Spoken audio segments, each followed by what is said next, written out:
오늘 시편 23편의 세 번째 말씀을 드리는데 오늘 특별히 4절을 중심으로 함께 말씀을 나누겠습니다. 4절을 다 같이 다시 한번 읽겠습니다. 시작. 내가 사망의 음침한 골짜기로 다닐지라도 해를 두려워하지 않을 것은 주께서 나와 함께 하심이라. 주의 지팡이와 막대기가 나를 안위하시나이다. 아멘.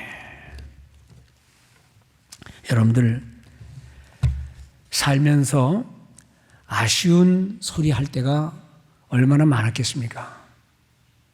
자존심 때문에 꾹 참고 있으면서도 또는 남편에게, 아내에게, 자식에게 하고 싶은 말 가운데서도 아쉬움이 얼마나 많은데 그 말을 하지 못한 채 그냥 꾹 참고 있는 부모님들도 있을 줄 압니다. 우리 교회의 성도는 아닙니다마는 어떤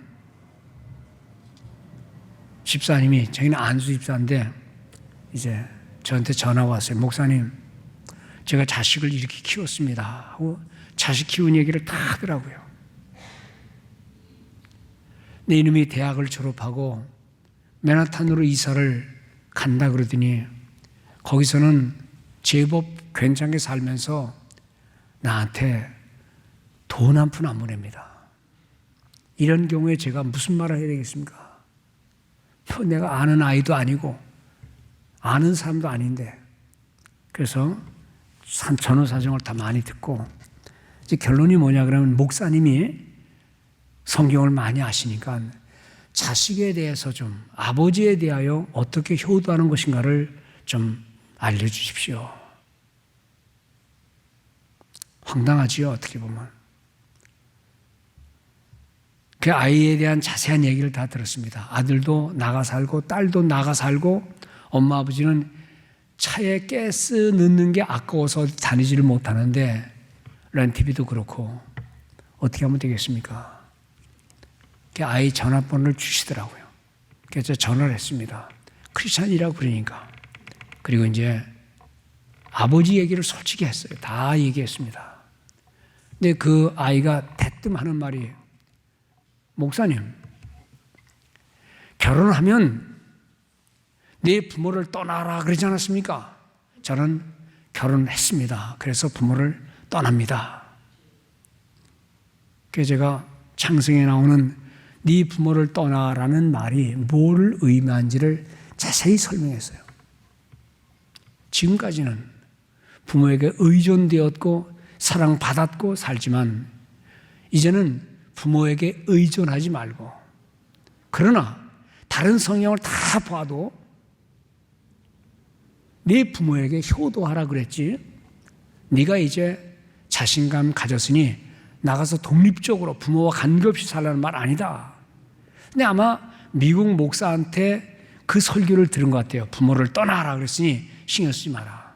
부모와 너는 별개의 존재다. 그래서 내가 그것은 잘못된 성경 해석이다. 부모를 죽기까지 섬기고 사랑하고 받은 은혜를 나누라는 것이지, 더 이상 부모에게 의존하는 삶을 살지 말라는 것이고, 독립적인 존재라고 해서 네가 부모에게 해야 될 도리, 형제에게 해야 될 도리, 다른 많은 어려운 사람에게 해야 될 도리를 비껴나가는 건 올바른 신앙 아니다. 정말 하나님의 은혜로 자식이 부모에게 와서 죄송합니다 하고 효도한 얘기를 또 나한테 하더라고요. 여러분, 살다 보면 우리는 아쉬운 소리 할 때가 참 많지요. 제 가정 얘기해 보면, 저희가 60년대에 서울로 이사를 갔습니다. 시골에서는 모자란 게 없어요. 뭐 먹고 싶으면 나가서 따면 되고, 과일 있고, 밭이 천지고, 뒤에는 모카밭에, 보리밭에, 모아새, 그리고 저 멀리 가면 큰 고구마밭이 이 교회당 한 10배 되는 땅이 있어요.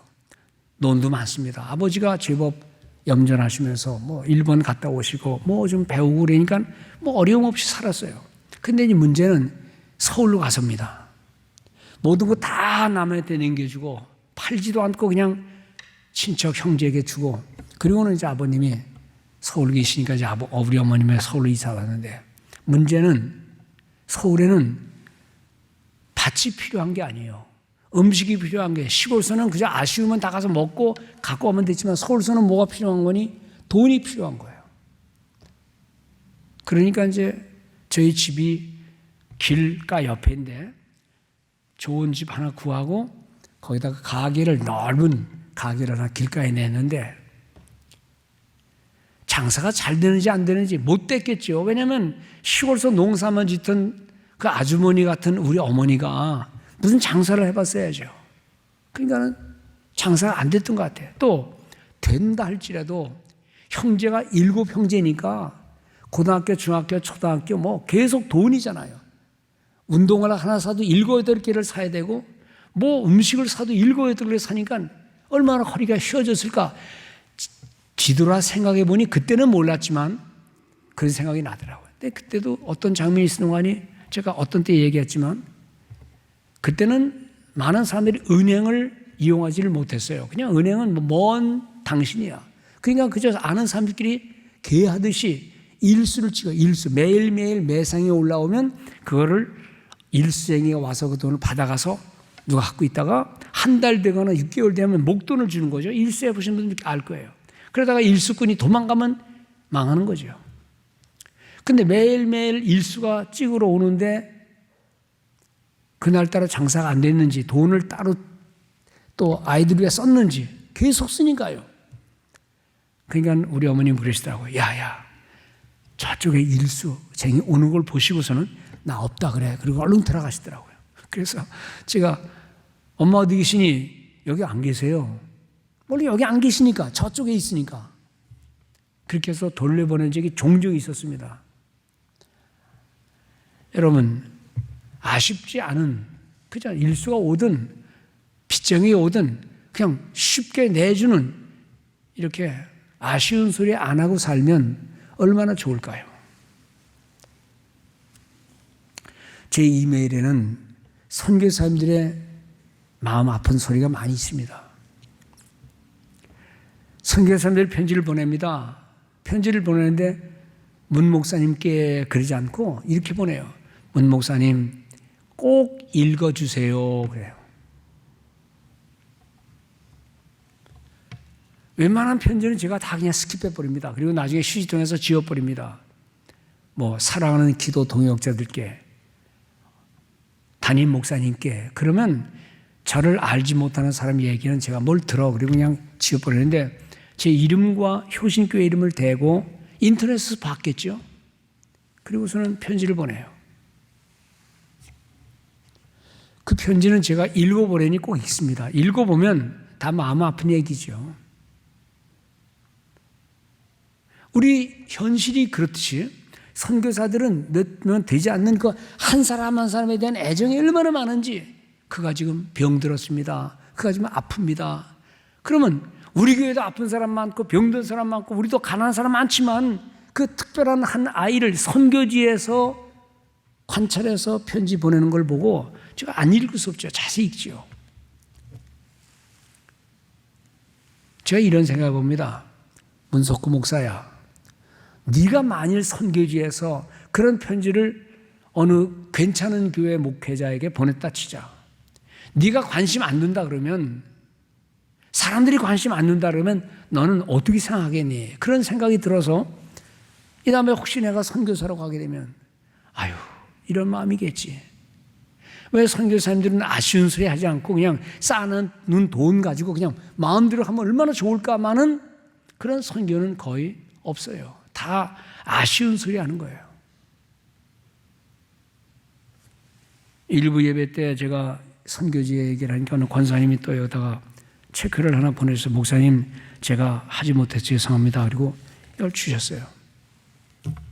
뭐 하라고 하는 거 아닙니다. 그냥 현실을 얘기하는 겁니다. 그래서 여러분들이 주신 헌금 지금까지 모아진 2, 3천 불 모아가지고 선교지 보냈어요. 보냈더니 또 선교사님이 답장이 왔어요. 목사님 정말 고맙습니다라는 말 대신 잘 받았습니다 라고만 말하고 목사님 매달 이렇게 좀 보내주세요. 매달. 그래서 제가 답장을 하지는 않았습니다. 제가 그런 생각해 봅니다. 우리가 사람은 세상을 살 때 좀 아쉬운 소리 하지 않고 살 수는 없을까? 1984년도 제가 효신교회 전도사에 있을 때 우리 학생 중에 몇 명이 럿거스 대학을 다녔어요. 그 예배 끝난 후에 얘들 어떻게 하나 하고 저녁 예배 전에 달려와서 신망해 보니까 아이들이 그냥 속된 말로 자빠져 자고 있는 거예요. 그래서 지금 주일날이다 그랬더니 목사님 교회가 없어요. 그때는 럿거스 대학 안에는 한국 학생들만 학부에 600명, 유학생들이 400명 있는 큰 대학이죠. 몇만 명 대학이니까요. 지금은 대학 안에 교회당도 많고 그 근처에 한인들이 얼마나 많이 몰려왔는지 몰라요. 그때는 한 10마일, 15마일 이 근처에는 한국인들이 살질 않았던 때예요. 그래서 제가 일어나라 가자. 그리고 찾아보니까 루터란 처치인가 교회가 하나 있더라고요. 그래서 그 교회 담임 목사를 만나서 우리 유학생들이 여기서 예배 좀 드리면 안 되겠냐 그랬더니 껄끄럽게 말하지만 그래도 뭐 예배 드리라. 근데 이제 얼마를 렌트비 준다 그래야 되는데 그 말을 제가 할 수 없었어요. 저도 교회에서 그때 사례비 600불 받고 있었어요. 생활도 모자라는 때야. 그래서 예배 드리고 와서 우리 제가 아는 그때 효신교회는 약한 교회였으니까 제가 아는 많은 교회들을 다니면서 청년 대학생들을 살립시다. 예배 드리게 합시다. 그랬더니 다들 그러더라고요. 예, 기도해 봅시다. 기도해 봅시다.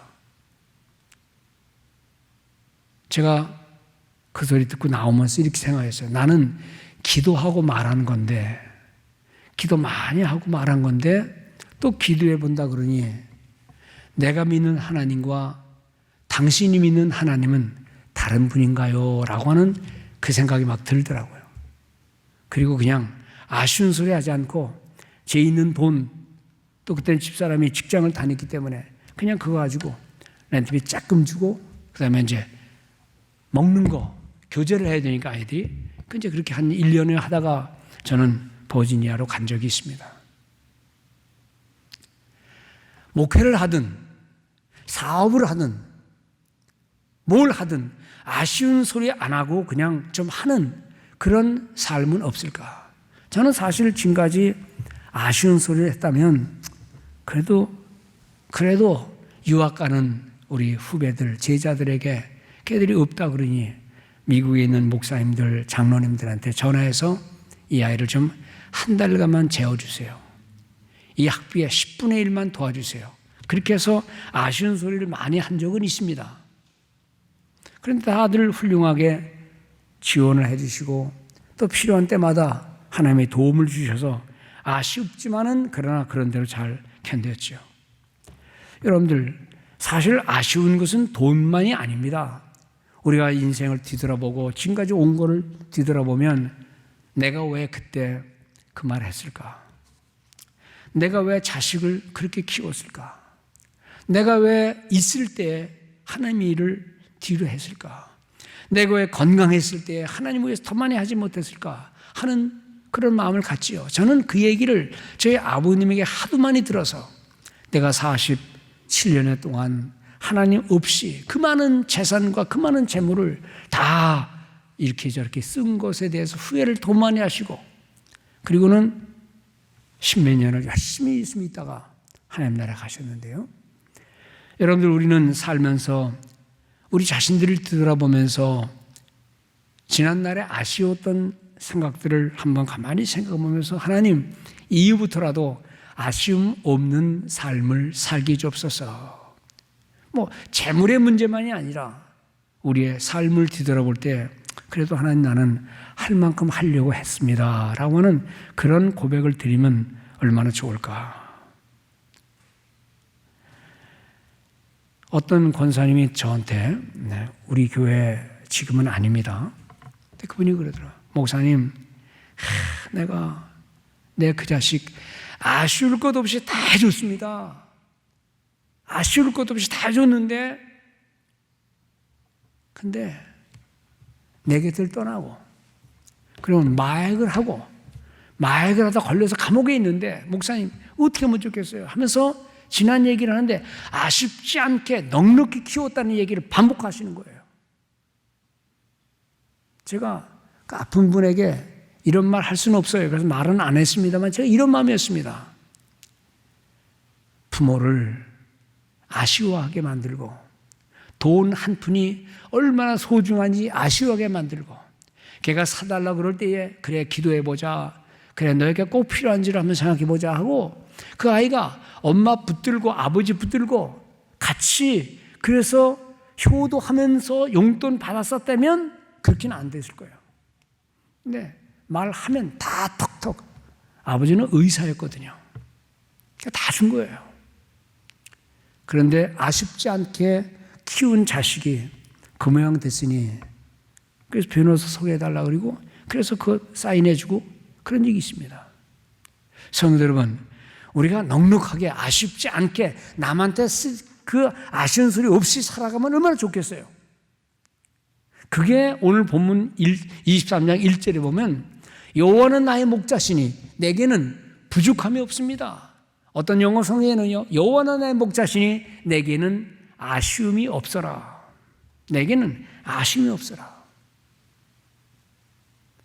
그렇게 해서 나의 평생의 여호와의 선하심과 인자하심이 나를 정령 따르리라. 내가 여호와의 전에 영원히 거하리라. 그러면 끝나면 되는데, 이 본문 4절에 내가 사망의 음침한 골짜기로 다닐지라도, 왜 사망의 음침한 골짜기를 왜 얘기합니까? 그냥 스무스하게 살면 되지, 무슨 사망의 음침한 골짜기를 왜 말해요?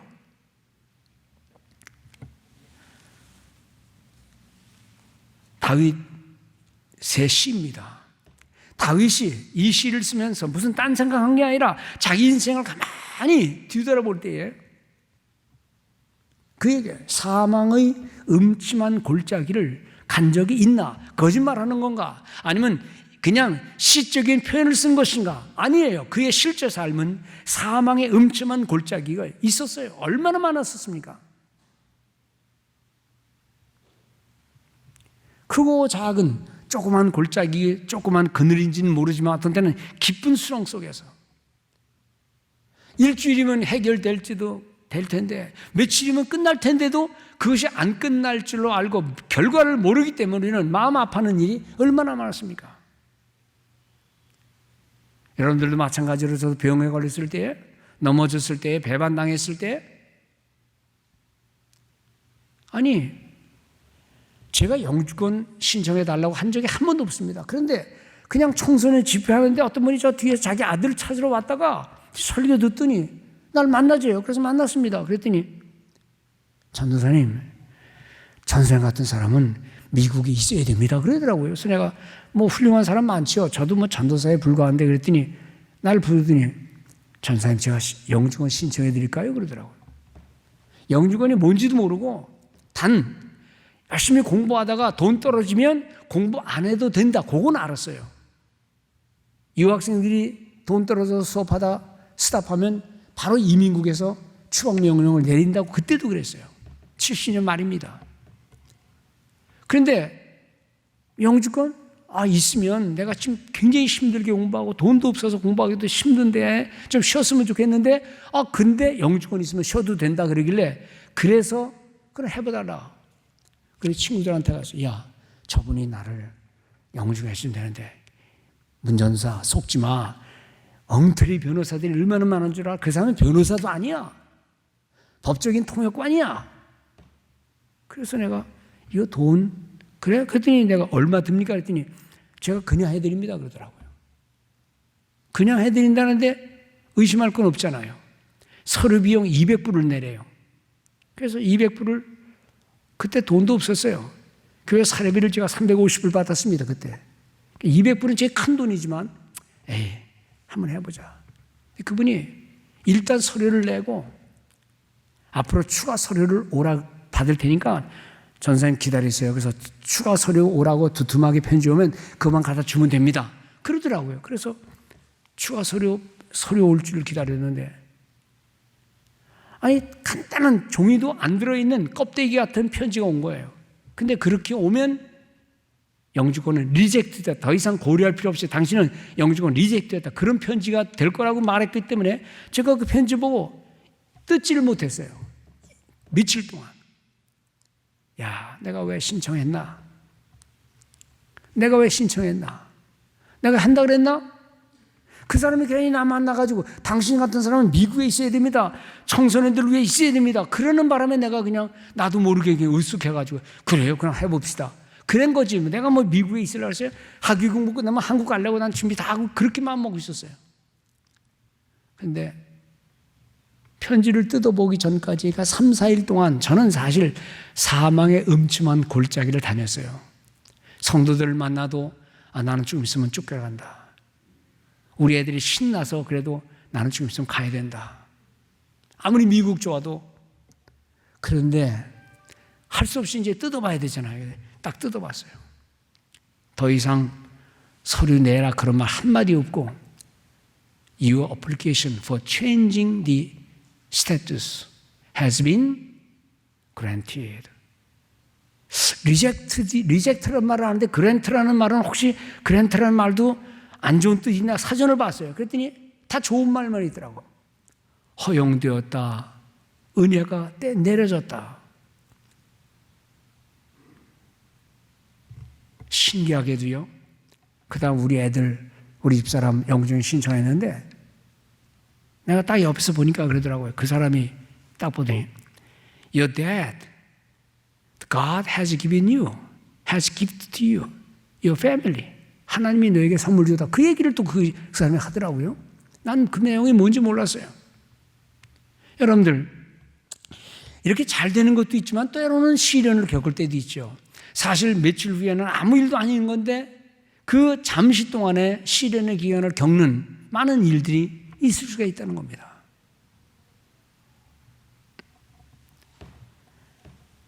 시련의 기간이란 다윗에게는 참으로 가혹했어요. 긴 세월 동안 그는 쫓기는 삶을 살았잖아요. 사울 임금 얼마든지 죽일 수 있었어요. 그런데 하나님의 사자를 내가 내 손으로 안 하겠다. 그리고 그는 물러가고 그리고는 소리를 치면서 왜 나를 박해합니까? 하면서 눈물로 호소하고 다시 사울 임금이 회개하게 되고 그런 것이 반복이 된 것을 우리는 다윗의 생애를 통해서 잘 압니다. 그것만입니까? 아니, 세상에 임금의 아들인 압살롬이라는 놈이 기골이 장대하고 잘생기고 머리가 얼마나 큰지 해마다 그 머리를 깎는 사람이 따따나서 그 머리를 깎아주고 이런 기가 막힌 외모의 그 아들이 반란을 일으켜서 아버지 왕위를 찬탈하려고 하는 반란을 일으켜서 군사를 끌고 온다는 소리를 들었어요. 이게요, 싸우고 안 싸우고 문제가 아니라 얼마나 창피합니까? 아들한테 배반을 당하여 쫓겨갈 수밖에 없는 상황. 그래서 요압이라는 장수들이 우리가 쳐서 이기겠습니다 그럴 때 싸우지 마라. 왜 싸우지 말라는 줄 아세요? 아들 다칠까 봐. 그 아들이 싸우다가 매달려 죽었잖아요. 그 죽을 때 다윗이 얼마나 슬퍼했습니까? 그런 것 마찬가지로 다윗이 그냥 도망갔어요. 왕궁을 버리고 신하들을 데리고 맨발로 소리치고 비아냥거리는 소리 들으면서도 그냥 묵묵히 갔어요. 이런 질고의 시절을 겪으면서 다윗의 아버지의 권위, 임금의 권위 다 땅에 떨이고 그냥 비참하게 도망가는 꼴도 있었다 이 말입니다. 이것이 사망의 음침한 골짜기 아니고 뭐겠어요? 여러분 각자도 삶을 가만히 보면 있을지 몰라요. 아주 평탄한 길을 걸었다라고 말하는 것보다는 아이고 죽고 싶다. 내가 왜 이 고생하나? 내가 왜 이런 데 왔나? 욥이 그렇게 의롭고 착하고 하나님을 잘 섬겼던 그 욥에게 닥친 시련을 우리가 알잖아요. 욥이 뭐라는 줄 압니까? 내 눈꺼풀에는 죽음의 그늘이 가득 찼구나. 사실 눈꺼풀은 가벼워야 됩니다. 그리고 눈을 뜨면 다 뭐든지 화내야 됩니다. 그런데 얼마나 고통스러우면 눈꺼풀에 죽음이 다가왔다. 그리고 나중에 또 뭐라는 줄 알아요? 나를 뵌 어머니의 그 태아가 원망스럽다. 내가 왜 이 세상에 태어났던가? 이게 욥의 고백입니다. 사업하다 보면, 자식 기르다 보면, 전혀 예상치 않는 건강에 어떤 적신호가 왔을 때 털컹하고 무너지는 듯한 모습들 그 있지요. 4절을 보면 내가 사망의 음침한 골짜기를 다닐지라도, 그래서 아마 그런 말은 현대인들은 다 이해가 될 거예요. 어떤 재벌이, 어떤 정치인이, 어떤 배운 사람이 나에게는 아쉬운 거 하나도 없습니다 라고 말할 사람이 어디 있어요? 인생은 서로 기대어 살아가는 거예요. 그런데 오늘 본문은 내가 사망의 음침한 골짜기를 다닌다 하는 말을 하는데, 하나님 왜 그런 사망의 골짜기를 가게 만듭니까? 이왕이면 좋은 길만 가게 하면 되지 않습니까? 아니, 양들이 목자 뒤에 따라가면 반드시 좋은 일이 생겨야 되는데 왜 돌짝밭이 나오고 사막길이 나오고 왜 아무것도 없는 형편없는 곳으로 이끌어갑니까? 라고 말할지 몰라요. 그러나 그런 사망의 음침한 골짜기 겪은 후에 오는 성도에게 주는 베니핏이 얼마나 큰지. 사실 하나님 말씀을 양들이 목자의 음성을 듣지 못해서 가다가, 양들은요 시야가 굉장히 좁습니다. 귀도 발달 안 돼 있습니다. 그래서 양들은 사자들에게 잡혀먹는 제일 쉬운 거예요. 시력도 약하고. 다리 보세요, 다리. 그게 뜀박질 다리입니까? 개, 고양이, 호랑이, 사자의 다리를 보세요. 근데 양들은 아무짝에 쓸모없는 다리야. 그러니까 시력도 없지요, 다리도 튼튼하지 못하죠. 그냥 짐승들이 잡아먹는 건데, 그렇게 약한 짐승이 사나운 짐승들의 밥이 되는 건 당연한데 왜 이런 길을 가게 하나? 차라리 안 가면 되는데. 근데 이 양들이 귀가 밝고 눈이 멀리를 다 볼 수 있으면 좋은데 가까이 보는 것밖에 없으니까 종종 잃어요. 좀 풀 뜯다 보면, 목자는 저기 와 있는데 풀 뜯다 보니까 홀로 있다가 먹히는 거예요. 구약에 보면 이런 말씀이 있습니다. 왜 너희가 나의 목소리를 청종치 아니하느냐? 왜 내 목소리를 청종치 아니하느냐? 청, 들을 청, 종, 복종, 순종의 종입니다. 듣고 순종하지 않느냐? 인생들의 많은 삶의 어려움이 하나님 말씀을 듣는 것과 그 들은 말씀 그대로 행하는 것인데, 사실 듣는 것을 거절하고 순종하는 것을 거절하는 인생들에게 오는 삶의 어려운 죽음의 골짜기들이 있을 수 있고, 또 우리는 들으려고 해도 들을 수 없는 상황 속에서 헛길을 가는 인생들도 있고, 하나님의 뜻이 그것인지를 모르고 그냥 자기 중심의 삶을 사는 그런 모습이 있을 수 있기 때문에, 사실 우리가 살아가는 세상, 우리의 삶은 이 치열한 전투장 속에서 낙심하기 쉽고 체념하기 쉽고 포기하기 쉬운 이 세상에서 여전히 하나님 말씀의 중심을 삶을 살아간다는 것은 그렇게 쉬운 게 아닌데, 그런 것들이 허용이 되고 그런 것들이 우리를 낙심하게 하고 내가 사망의 죽음의 음침한 골짜기를 가고 있습니다 하고 눈물을 흘릴 때가 한두 번이 아니겠지요. 다니엘 그리고 그의 세 친구, 뭐 잘못한 게 있습니까? 하나님을 열심으로 믿는, 어떤 힘에도 의지하지 않고 하나님을 믿는 믿음 속에 주님을 향해서 기도한 것 외에 뭐가 있어요? 그런데 거기에도 시기와 미움과 다툼은 있었어요. 그래서 그는 죽음의 위기를 당면했어요. 우리가 사랑하는 모든 사회가 어쩌면 그럴 수 있고, 그런 사망의 음침한 골짜기는 우리의 허물과 실수로 그럴 수도 있겠고, 또 우리의 약함으로 인해서 있을 수 있겠고, 심지어는 가정에도 우리가 이렇게 모여 사랑하는 이 교회 안에도 인간의 삶 속에 얼마든지 있다는 사실을 우리는 잘 압니다. 교회를 천사들이 모인 곳으로 알고 교회에 왔는데, 와보니까 아이고, 말썽 부리는 사람도 있고 큰 소리 치는 사람도 있고 뭐 마음씨들이 참 고약한 사람도 있고, 나는 의지할 데 없어서 교회에서 와서 의지하고 기도하고 싶은데, 사랑받고 싶은데 탁탁거리는 모습 속에서 가슴 철렁철렁한 일들이 얼마나 많은가. 교회는 사랑과 포용과 인내의 장소고 선한 일을 하는 사람들이 모인 곳인데, 와보니까 다 세상과 별거 다를 게 없네 라고 하는 사람들이, 그런 말들이 오늘날 현대교회에 얼마든지 있을 수 있다는 겁니다. 그런데 그런 미움과 다툼과 시기 속에서 우리의 마음이 편하지 못한다 할지라도 중요한 것은 무엇인가 하니, 그럴 때 우리의 시선과 우리의 생각과 마음의 자세가 어디를 향해 있느냐. 어두운 세상일 때 아이고 교회도 어두운 세상이네 라고 말하지 말고, 교회가 추구하는 것이, 우리 마음속에 있어야 할 것이 뭔가를, 그 양들이 어디를 향해 있어야 되는지를 바라보는 착한 양들의, 바람직한 양들의 모습처럼 여러분들 시선을 옮기지 마시기 바랍니다. 사람에게 시선을 두면요, 그 사람에게서 뭐를 많이 기대할 수 있겠어요? 어두운 세상이지 않습니까?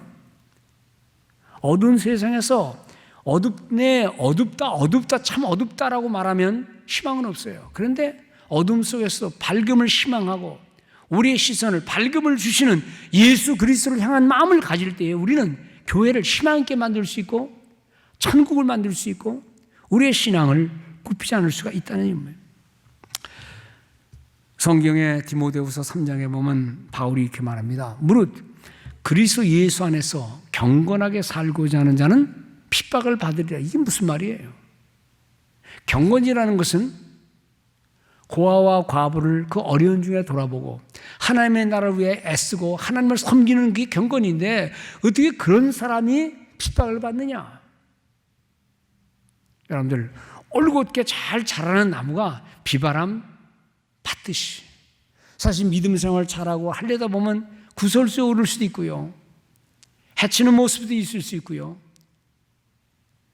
쉽게 넘어지는 경우들이 없지 않아 있다는 사실을 우리는 알아야 됩니다. 다윗은 정말로 경건한 사람 아닙니까? 삶의 굴곡마다 하나님을 의지하고 용감해 나갔고 임금을 위해 싸웠지만은 자기에게 돌아오는 것들은 형편없는 고통과 슬픔 속에서 그는 말하기를, 사망과 죽음은, 나와 사망과의 사이는 한 걸음뿐이니이다. 한 걸음을 이렇게 하면 죽는 거고, 안 뛰면 사는 거고, 가만히 있으면 사는 건데 한 걸음만 뛰면 죽는 거고, 나와 즉 생명과 사망의 차이는 한 걸음뿐입니다. 우리말로 하면 삶과 죽음은 그냥 손바닥 뒤집는 것과 똑같습니다. 사실 시편의 많은 내용들이 예언에 관한 시입니다. 메시아를 향한 예언의 시입니다. 그래서 이 본문도 어떻게 보면 메시아, 즉 예수 그리스도의 생애와 연결될 수도 있지만, 그러나 이것은 반드시 다윗의 삶과 관련 지어야 하는 역사적인 현실들을 상상할 수 있는 거예요. 다윗이 얼마나 많은 고난을 겪었는가. 그 많은 고백, 그 많은 고난, 그리고 신앙의 고백, 그거 없었으면 이 금쪽 같은 시는 아마 안 나왔을 거예요. 네, 여러분들, 이 세상에서 일어나는 최고의 문학 작품들, 최고의 그림들, 최고의 음악들, 뭐 하이든이든 괴테든 모차르트든 유명한 시나 시인들 음악들 같은 거 보면은요, 다 슬픔과 고뇌 속에서 배반당했을 때에, 죽음 직전에 쓰여진 그 모든 모습을 보면서 우리 성경에서 우리가 은혜롭게 바라보는 모든 내용들도 사실은 굴곡진 인생의 결말이었어요. 그러면 여러분들 우리가 삶을 살 때 어떤 삶의 위기나 어려움이 온다고 그 끝이라고 생각하지 마세요. 거기서 나오는 것, 그래서 우리가 바라봐야 될 것, 시선을 어디에 두는지가 대한 그것이 우리에게 주는 교훈이 얼마나 큰지를 생각하면서 여러분들 험한 세월이라고 낙심하지 말고 내가 당하는 어려운 시련을 너무 고민하지 말고 그 시련 속에서 여전히 선한 마음을 가지고 있는가, 믿음의 삶을 살리고 있는가, 신앙의 고백을 하고 있는가를 점검하면서 여러분 중심이 아닌 하나님 중심의 삶을 살아가는 성도 되시기를 주의 이름으로 축원을 드립니다. 조금만 자기가 어려움이 있으면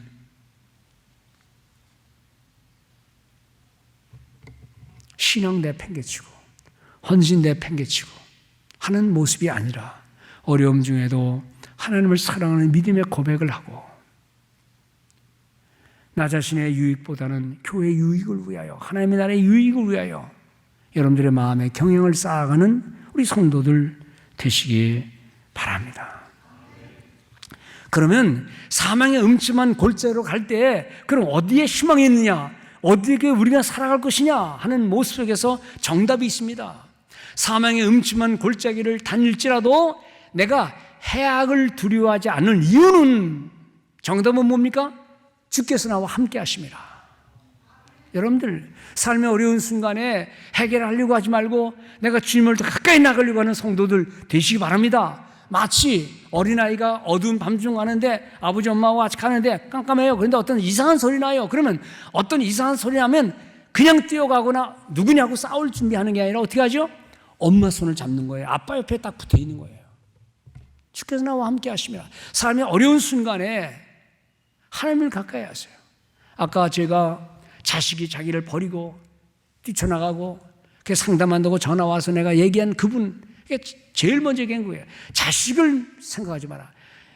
집사님의 마음속에 자식을 바라보고 자식에 대한 원망이 생기면 해결이 안 된다. 먼저 집사님 기도하세요. 제가 금식하라고 그래서 금식해라. 자식 마음 돌이키는 게 그렇게 간단히 될 거냐? 금식하세요. 그리고 당장 전화 안 합니다 그랬어요. 기도 많이 하십시오. 성령께서 내가 무슨 말 할 때 그 아이가 하나님의 은혜 속에서 그 말을 들어야지. 그러면 이제는 이렇게 말할 거예요. 아버지가 창피하게 그것도 알지 못한 목사에게 부탁해서 나한테 전화를 하게 내 전화번호를 그 목사에게 줘? 이럴 수 있나? 하고 아버지에 대한 반감이 10배, 100배 나올 거예요. 그러면 이렇게 그치는 거예요. 기도하세요. 금식하세요. 자식 하나 마음 돌이키는 게 쉬운 거 아닙니다. 라고 얘기하고 그리고 며칠 후에 제가 전화한 거예요. 그랬더니요. 그 아이가 처음에는 나도 교인입니다. 나도 목사님에게 상담했습니다. 우리 목사님이 이렇게 말했습니다 하면서 부모를 떠나 그랬는데 왜 목사님은 그렇게 말합니까? 그래서 내가 그 뜻은 이거다라고 설명해 주니까요. 얘가 똑똑한 아이 다 영어권이에요. 영어권. 그게 다 알아듣더라고요. 그러더니 아버지한테 아버지 죄송합니다. 그리고 왔더래요. 삶의 위기, 어려움이 있을 때 마치 어린아이가 된 것처럼 아니 어린 양도 사자가 호랑이가 또는 늑대가 으르렁거리면 양이 할 일은 싸운 자세를 아니에요. 양은 싸울 줄 몰라요. 어떻게 합니까? 목자 곁으로 가는 거예요. 목자 곁으로. 삶의 어려움, 위기 있을 때 여러분들 기도합니까? 여러분들이 무슨 말하거나 어떤 요청을 할 때 그거 정말 믿음의 자세입니까? 오늘 우리는 그것을 스스로에게 질문하면서 사망의 어두운 길을 갈지라도 내가 용감하게 싸우는 게 아니라 나보다 더 강하신, 저 원수보다 더 강하신 주님을 향해 나가는 성도 되시기를 바랍니다. 이거 설교 준비하다 보니까 이런 찬송이 내 입에서 나오더라고요. 이런 찬송이었어요. 내가 어둠 속에서 헤맬 때에도 주님은 함께 계셔. 내가 시험 당하여 괴로울 때에도 주님은 함께 계셔. 내가 은밀한 곳에서 기도할 때도 주님은 함께 계셔. 내가 아무도 모르게 선한 일을 할 때도 주님은 함께 계셔. 없고 연약한 사람들에게 주님은 함께 계셔. 세상 모든 형제와 자매들에게 주님은 함께 계셔. 요 위에 것만 함께 찬송할까요? 내가 어둠 속에서 헤맬 때에도 내가 어둠 속에서 치지 마세요. 헤맬 때에도 주님은 함께 계셔. 같이 합시다. 내가 시험 당하여 괴로울 때도 주님은 함께 계셔. 그 다음에 내가 은밀한 곳에서 기도할 때도 주님은 함께 계셔. 내가 아무도 모르게 선한 일 할 때도 주님은 함께 계셔. 우리가 없고 연약한 사람들에게도 주님은 함께 계셔. 세상 모든 형제와 자매들에게 주님은 함께 계셔. 어둠 속에도 어린아이같이 되면 됩니다. 삶에 어려움이 있습니까? 그러면 하나님께로 향하세요. 주님을 생각하세요. 이 어두운 시대에 그러면 코로나 백신 나오면 좋겠지요. 그러나 코로나 백신 쉽게 나오면 이 시대의 사람들이 하나님을 의존하겠어요? 이 삶의 많은 어려운 일들은요, 어떻게 보면 신자와 불신자를, 교회 안에 있는 알곡과 거라지를 삶의 어떤 어려운 환경 속에서 그때의 그의 하는 행동을 보면, 말을 보면 그때야 알곡과 가라지를 구분하게 된다는 사실을 우리는 종종 경험합니다. 본문을 잘 보세요. 내가 사망의 음침한 골짜기를 다닐지라도 해를 두려워하지 않는 것은 주님이 나와 함께 하신다. 그러면 왜 그렇게 하시는가? 왜 이런 말을, 병 줬다 약 주는 것 같은 말을 왜 하시는가? 첫째는 실제로 우리가 살아가는 세상은요, 음침한 사망의 골짜기 많아요. 그게 현실이에요. 그걸 누가 부정하겠어요? 또 우리 자신들도 스스로 속에 음침한 골짜기를 만들어내고 있지 않습니까? 또 한 가지는, 아주 중요한 이유는 인생은 불행을 당하기 전까지는, 죽음을 경험하기 전까지는, 또 위기와 고난을 받지 못하고서는 인간은 인격도 신앙도 성숙해지지 않는다는 거예요. 추운 찬바람 맞은 그런 데서 꿋꿋이 자라는 나무들을, 그만들을 베어서 아주 훌륭한 악기를 만들지요. 그냥 1년에 몇 미터씩 자라는 악기는 아무짝에 쓸모없어요. 그거는 그 땔감밖에 없어요. 훌륭한 신앙의 사람이 되려면 이런저런 위기를 당하면서도 믿음을, 그 시선을 잃지 않기 때문에. 예외가 어디 있습니까? 아니 심지어 예수 그리스도 그분도 하나님이시면서 메시아면서 하나님의 아들이면서도 그의 삶을 결말지은 게 뭡니까? 히브리서 6장에 보면 그가 육체에 계실 때에 자기를 죽음에서 구원하실 이에게 심한 통곡과 눈물로 간구와 손을 올렸고, 그의 경건하심을 말미암아 그의 들으심을, 기도가 들으심을 얻었느니라. 아니 그분도 심한 통곡과 눈물이라고 그랬는데, 우리 같은 인생이 어찌 거저먹기 식으로 예수 믿으면서 그냥 목사 타이틀이 아니고 장로 타이틀도 아니고 권사 타이틀도 아니고 그냥 신자라는 이름만 아니고 우리의 속사람이 날마다 새로워지면서 주님을 향해 나갈 때에 그 속에서 하나님 우리를 신앙으로 연결케 하신다는 사실을 믿고, 어려운 일이 있을 때 여러분들 너무 낙심하지 말고 이기적인 생각하지 말고 하나님을 위해 헌신하는 성도들 되시기 바랍니다. 성경에 나오는 신앙의 우인들이 다 그렇더라고요. 예? 아브라함, 왜 멀쩡히 살던 가정, 멀쩡히 살던 고향을 떠나 약속의 땅으로 가라는데, 가면서 얼마나 많은 어려움이 있었습니까? 또 시련도 있었고 스스로 속이는 일도 있었고. 아브라함은 그런가요? 이삭, 야곱, 다윗. 신앙의 의인들의 모든 생애를 보면 다 그런 과정을 겪으면서 오늘 성경에 기록된 위대한 신앙의 사람으로 나왔다는 겁니다.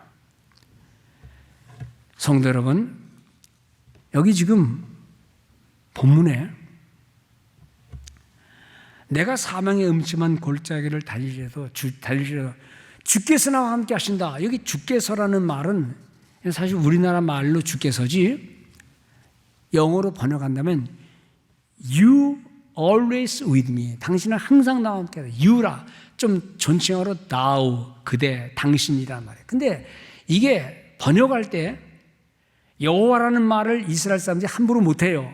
위대한 이름이니까 그냥 The Lord라는 말로 번역을 했습니다. 우리말로 주께서라는 말은 사실은 아니고 우리말로 정확히 말하면 당신께서 나와 함께 하십니다. 당신께서.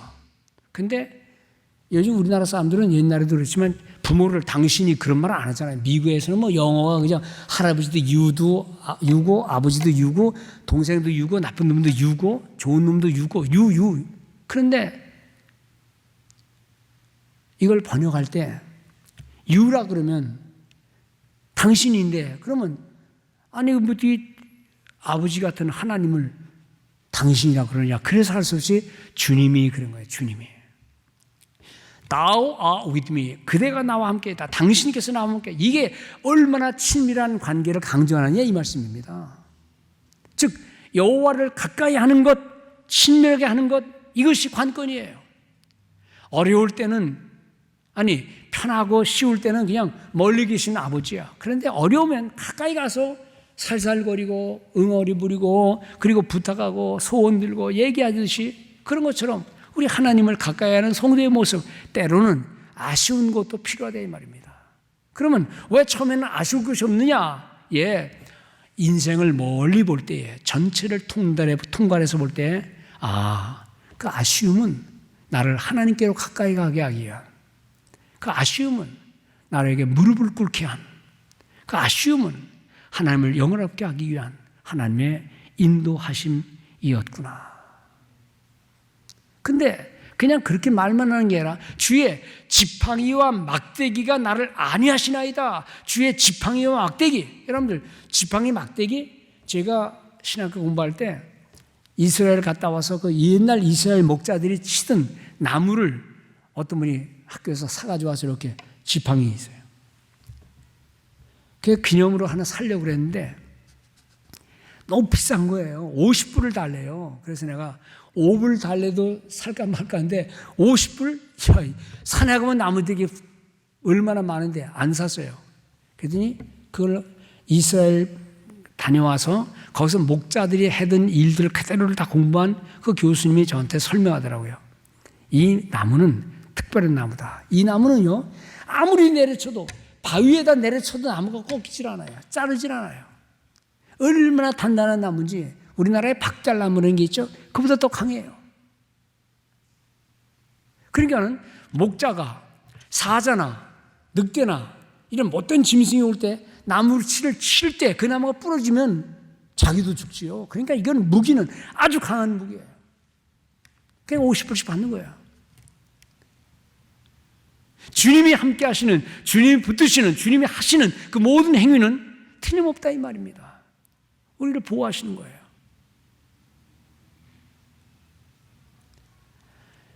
주의 지팡이와 막대기가 나를 안위하시나이다.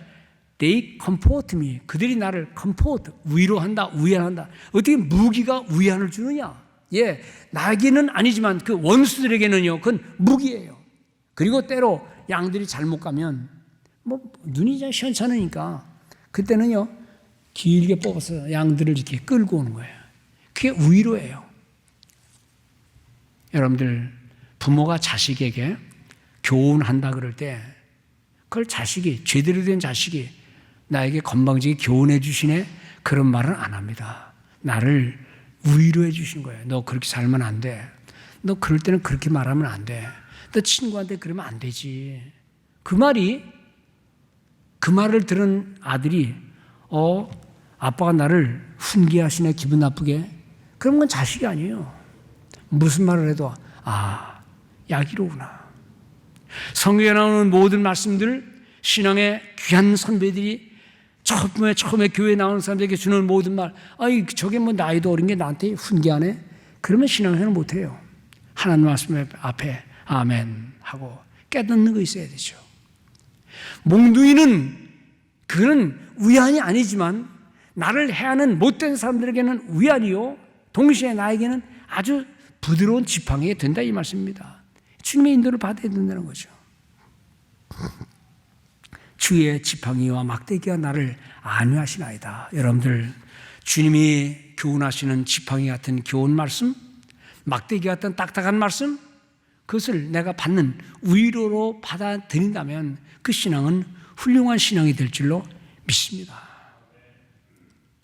하나님의 도우심, 위안 주심, 교정해 주심, 의뢰해 주심을 믿고 받고 따르는 성도 되시기를 바랍니다. 더구나 이렇게 어려운 팬데믹 시대에 여러분들, 백신이 인류에 대한 해답이 되겠어요? 물론 필요합니다. 어려움, 고통당하는 사람을 고쳐줘야죠. 그런데 이러한 시기에 하나님을 향한 겸손한 마음 없다면, 인간은 정말 아무것도 아니라고 하는 그런 깨달음 없다면, 여전히 세상적인 옛날의 그 시대의 생각, 그런 욕심스러운 생각만 가지고 산다면 우리는 이 시대를 믿음으로 이길 수가 없다는 겁니다. 그러나 하나님은 우리의 연약함 중에도 주님은 단단한 우리를 위안하시는 말씀의 도구, 은혜의 도구를 우리에게 주고 계세요. 이 은혜를 받으며 살아가는, 보호를 받으면서 비록 내가 사망의 음침한 골짜기에 갔다 할지라도 그러기 때문에 내가 기도하고, 그러기 때문에 내가 금식 기도하고, 그러기 때문에 내가 하나님을 가까이 하는 그런 모습을 갖고서 살아갈 때 하나님은 높은 산이 변하여 들판이 되고 건널 수 없는 골짜기를 길을 내주시고 삶의 길을 가게 할 줄 믿습니다. 그래서 사도 이사야 선지자는 43장에서 말하기를 너는 두려워하지 말라. 내가 너를 구속하였고 내가 너를 지명하여 불렀나니 너는 내 것이라. 너는 그분의 소유가 아니라 내 것. Mine. You are mine. 너는 내 것이라. 내가 물 가운데로 지날 때에 내가 함께 할 것이라. 강물 건널 때 물이 너를 침몰치 못할 것이라.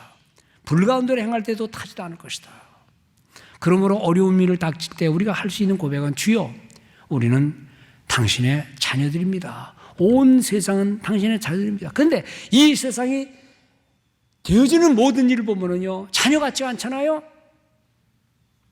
엊그제 기도원의 소모에서 어느 권사님과 대화하면서 참 맨하탄 한 구석에 있는 동성애자들의 소굴에 대한 얘기를 좀 하시더라고요. 멀쩡한 변호사가, 멀쩡한 그 갑부가 들고 다니는 사람, 동성애 범죄를 알지 못한 채 그냥 그렇게 살아가는 사람들이 이게 한둘입니까? 이 시대에 질병이, 영적인 질병이 너무나 많은데 우리는 그것을 백신으로만 고치려고 한다면 그것은 백신 나오면 다행이고 또 나와야 되겠지만 근본적인 질병의 치료는 아닌 줄 압니다. 하나님을 향해 가까이 가는 우리 모든 성도들 되시길 바라고, 우리에게 때로 어두운 시련의 때가 올 때 그걸 믿음으로 이해하면서 하나님을 가까이 하면서 믿음 따라 살아가는 성도 되시기를 주의 이름으로 축원을 드립니다.